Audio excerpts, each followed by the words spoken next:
Welcome to this edition of ACN Conversations, a media resource of the Association of Christian Nonprofits. I'm Doug Leslie. Thank you for joining us today as we conclude our conversation with Art Rayner, author of The Minister's Salary and Other Challenges in Ministry Finance. Today, Art and I discuss the possible benefit of a housing allowance for pastors, how to navigate the Social Security exemption, and his new book due for release later this year from B&H Publishing. Enjoy the conversation. Okay, so let's talk about briefly, and then we're beginning to run out of some time here, so I want to punch through a couple more questions with you. You talk in a passing nature, but I think it happens more often than not, where people, including ministers in the church, find themselves house rich but cash poor. And they kind of put all their eggs in a basket of their house, where if they need to, you know what, it's going to appreciate, and we can always take a second loan or second mortgage out on the house if we need extra cash. Can you speak to that reality and what your views on it there? Well, I think it's great if you can purchase a house. It's a good thing. I do not think that everybody is in the financial position to do so.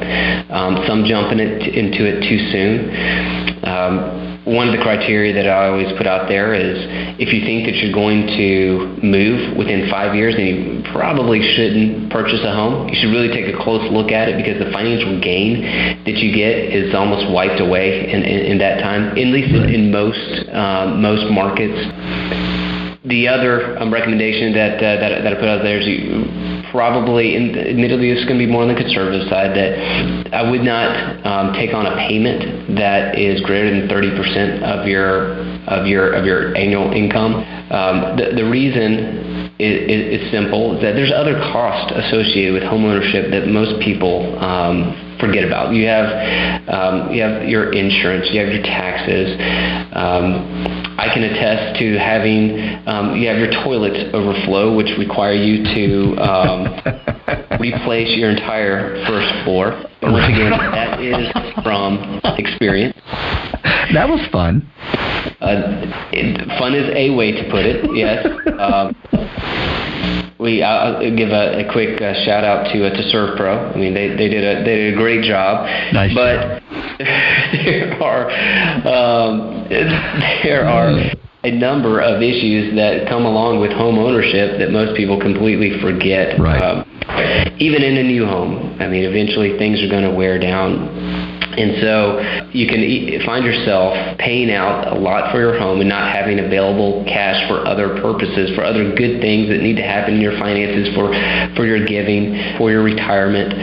Hopefully you're setting aside. I know I put, I believe, 10% in the minister's salary. I've shifted a little bit on that. I believe it needs to be more like 15 at this point, just with the way retirement is going. And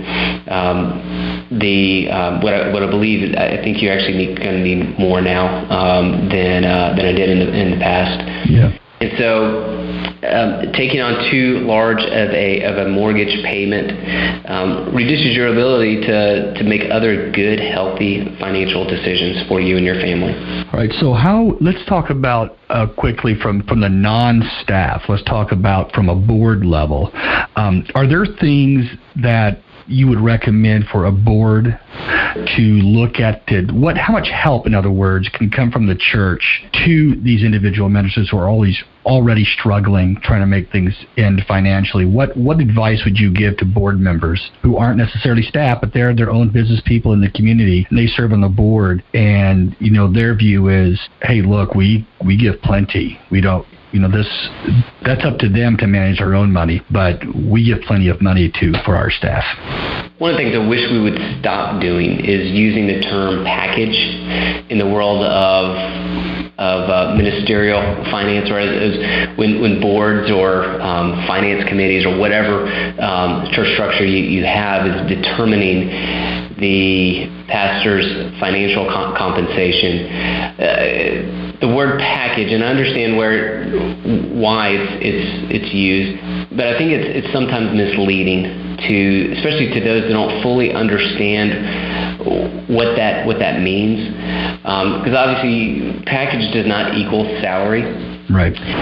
and too many, whether they intentionally do so or not, act as if it means salary. And so when I hear the term financial package for a pastor, I always want to ask, okay, well, what's the salary? What is the salary? What is he actually going to live off of?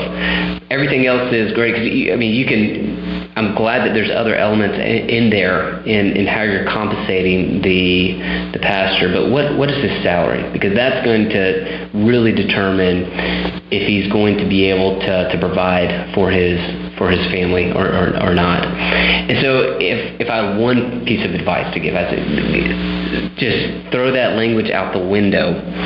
Focus on salary and focus on him just being able to meet his daily needs to provide for him and his family. All right, so let's talk back to the pastor and the minister now. That was a good word. I wanted to make sure I got that in there to you. Beyond the salary, there's what's known as other income, whether it be, stipends for this or for that, car allowances, a payment for a wedding, a funeral, those kind of things. Can you kind of speak to, in terms of how important that other income is to a pastor for people on the outside who may not understand that they're little bit in increments. They're $150 here, $200 there, but they do tend to add up over the course of the year and do help out a pastor's income. Yeah, absolutely. So part of the expectation of many pastors is that they will be doing weddings, they'll be doing funerals, they'll be doing these outside activities that will help them with their daily expenditures, with providing for the families, having enough money to put toward retirement. And so these are significant pieces. As you mentioned, $150, it may not seem like much, but it does add up over time, because hopefully the pastor is maybe doing many weddings. I don't want to say hopefully he's doing many funerals, because that sounds pretty grim. Right. Yeah. But these elements are important. Of course, the pastor should never accept these invitations to do a wedding, to do these events, assuming that they'll pay money. That shouldn't be his motivation. His motivation should be to shepherd the congregation well. However, it is okay to accept the income. I always recommend that a pastor doesn't set fees either. Right. And that goes back to that he should be willing to do it for free. It's more of an extension of his calling than anything else. At the same time, I think it's best that pastors don't anticipate this income as they think through their budgeting, because it's unpredictable. It's good when it's there, but they don't have the ability to say, well, I know that I'm going to do 10 weddings in the course of the year, so I can anticipate X amount of income from those weddings. So I would not use that to budget. I would use the extra money, whether it's to put toward retirement, pay down your mortgage. If you have credit card debt, obviously pay down the credit card debt, but use that money, that extra money, to do some things that you wouldn't be able to do otherwise. One of the questions that always came up on our board when I was on staff at a church was this issue about mileage. The IRS recently put out the new reimbursement rates for 2017. They're going down. Business use at 53.5 cents per mile. Charity at 14 cents per mile. Which number does the church need to use, and what's the difference between the charity rate and the business rate? Wow, that's a great question, and I think it just depends on how the pastor is using his mileage. Admittedly, it's a little bit out of my area of expertise as it relates to mileage. So think it really just depends on what he is doing. Is it an outside activity? I think that's not necessarily attached to the ministry of the church. Okay, so the charity is kind of on their own doing things, as opposed to the business rate, which is as a function of the organization. Yeah, I believe so. Once again, I'll go ahead and admit that that's not really my area of expertise there. But it is still something that pastors do need to be aware of. They do need to track for their taxes, because all that little stuff does add up. Oh, absolutely. And how to report it correctly. So, especially when salaries are lower for a pastor, for a minister, everything matters. It all matters, because most of the time it's a very tight budget that they're operating off of. So anything little like that can make a difference in their budgeting. All right, as we wind down here, I have one. It's kind of a loaded question. I'll admit that. With this issue of the Social Security exemption, there's a housing allowance and the Social Security exemption, and you're very clear in the book, and I do recommend people get this book and read through that, because it's a clear statement on. It's not an open-ended issue. You can't flex back and forth in and out of the Social Security in terms of if you pay it or you don't pay it. Can you kind of walk through what those realities are for people who don't understand that, and briefly touch on this issue of a housing allowance as well, and how people should kind of use that or not use that in terms of their personal tax situation? Sure. Yeah. Pastors have the opportunity or they have the ability to opt out of Social Security, and they're able to do so within their first 2 years of ministry. And they define ministry by making $400 or more of ministerial income. And so the IRS allows ministers to opt out. You have to fill out a form. It's 4361, I believe, that allows you to opt out. But here's the catch.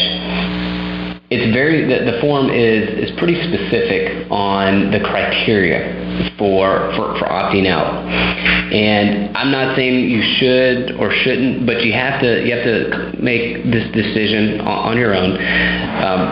The language that's used on the form is, because of your religious principles, you are consistently opposed to accepting for services performed as a member of the clergy any public insurance, including Social Security.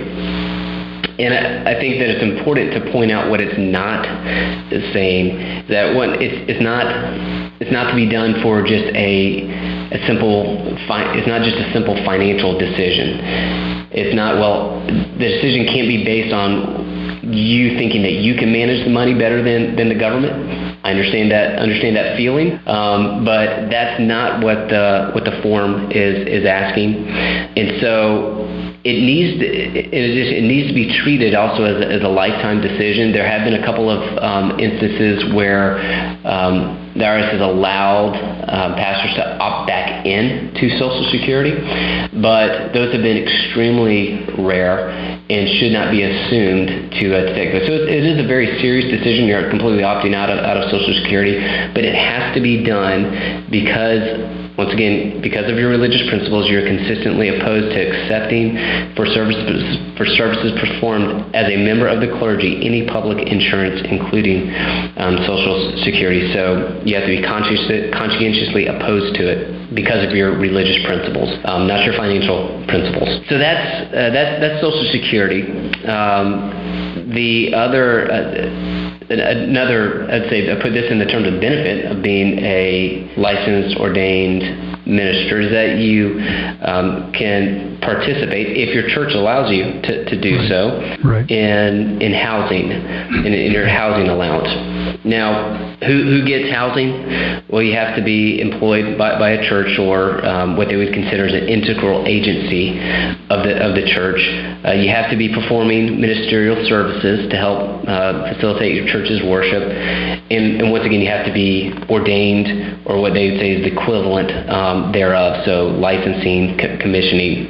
Now, what is housing? Well, you get to not include a portion of your income in your income tax. So let's say, just as a basic example, you have a $50,000 salary and you take a housing allowance of $10,000. Well, you're not taxed on that $10,000. You essentially lower your taxable income to $40,000. So how do you determine how much housing you're allowed to take? And according to others, there's really three ways that you can determine it. One, it has to be the lowest of one of these three amounts. One, the amount that you actually spend on your home. Two, and that includes, that's not just your rental payment, mortgage payment, but it also includes utilities, furnishings. It's very broad in that context. Two, the amount officially designated as housing by your employer, which you have to have one way or the other. And then three, the fair rental value of the home, which includes furnishings, etc. And the best way when you're looking at fair rental, there's always a question of, okay, well, what is the actual fair rental value of my home? One of my suggestions, so this is not a hard, fast rule, but one of my suggestions is to take your home's value and multiply it by 1% to get your monthly rental value. That's generally accepted as a good practice. And so, out of those three, you have to pick the lowest of those three. So if your church allows you only to have a housing allowance of $5,000, yet you're paying $10,000 a year on your house with the mortgage and the furnishings and the insurance and the utilities, well, you can only take the $5,000. Because that's what the church has designated for you. They've capped it. So you have to choose the lower of those three. All right. So that is something that people do need to understand. That's a board-approved amount that the church or the organization would allow. And if that's lower than what you actually pay, that's simply that's the max you can accept on that. That's exactly right. And at the same time, if they approve your housing at $50,000, yet you're only spending $10,000, you can't take a $50,000 housing allowance. You have to go with the lower. You have to go with the $10,000, what you actually spend. All right. As we wind up here, Art Rayner, tell us about Southeastern. So if people want to further their education, and they want to go to college, they want to go to seminary, kind of give us a pitch. Why would they come to Southeastern? Well, so Southeastern, and you hit on it well. So we range from certificates all the way through doctoral programs. So that does we do have an undergraduate portion to our school. It's called the College at Southeastern.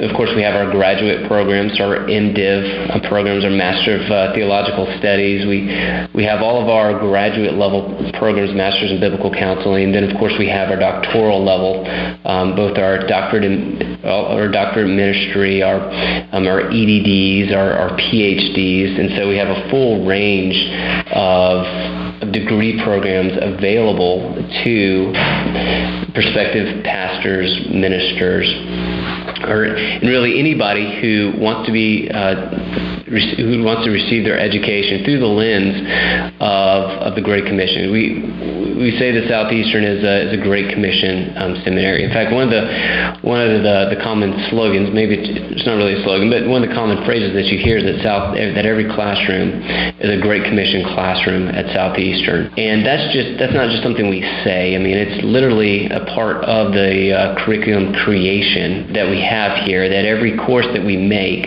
has to connect to the Great Commission in some way. Go to either our college website, which is college@southeastern.com, or you can go to our seminary website, which is sebts.edu. That's sebts.edu. Of course, you're more than welcome to reach out to me at any time, and I'm happy to answer any questions that any of you all out there may have. Art Rainer, thank you for your time today. Again, the book is The Minister's Salary and Other Challenges of Ministry Finance, available at Rainer Publishing or online at Amazon.com, I assume, correct? That is correct, yes. Now, one more thing before I let you go, Art, you have another book coming out. So why don't you tell us about the new book you have coming out, being published, and if people do want to get a hold of you, should they come through the seminary or through your website? Well, thanks first of all for mentioning it, Doug. I'm really excited about this upcoming book. It's called the Money Challenge, and it is geared toward the layperson. It's geared toward the pastors. I say this a lot, whether it's in my writings or in my speaking. It's that God designed us not to be hoarders, but conduits through which His generosity flows. And so I view us getting financially healthy, us making wise financial decisions, not just as a way to benefit us personally, but to allow us to live more open-handedly, so that when God calls us to give or to participate in advancing His kingdom, we're ready and able to do so. Things like debt, things like not having not being on the same page with your spouse. Those are all, I would say, generosity killers for us. And so the book is it was a fun book to write. You actually follow a fictional story throughout the book with practical implications, and it's all about getting us to the point where, once again, we are no longer hoarders, but conduits through which God's generosity flows. And so once again, they'll be released here by B&H Publishing in June. And I'm really looking forward to that. If somebody wants to contact me, it's pretty easy to find me. So whether it's through my Twitter account, you're more than welcome to reach out to me there. So that's at artrainer.com, ARTRAINER. Or sorry, not .com, but just at artrainer. You can reach me through Rainer Publishing, and that's art@rainerpublishing.com. That's a very easy way to reach me. Or you can even contact me here at the school. And my email address here is arainer@sebts.edu. So that's arainer, RAINER, @sebts.edu. Fantastic, Art. Thank you again so much for your time. Again, he's the author of The Minister's Salary and Other Challenges in Ministry Finance. We highly recommend you get this book, specifically if you are heading into ministry or are already in ministry and find yourselves in a little bit of a back loop in terms of your financial positions. Art, thanks much for your time. We appreciate it. We'll do this again. That sounds good. I appreciate it, Doug. You've been listening to the ACN Conversations, a ministry of the Association of Christian Nonprofits. To hear this full conversation or more clips, visit our website at www.christiannonprofits.org and click on resources. Until next time, I'm Doug Leslie.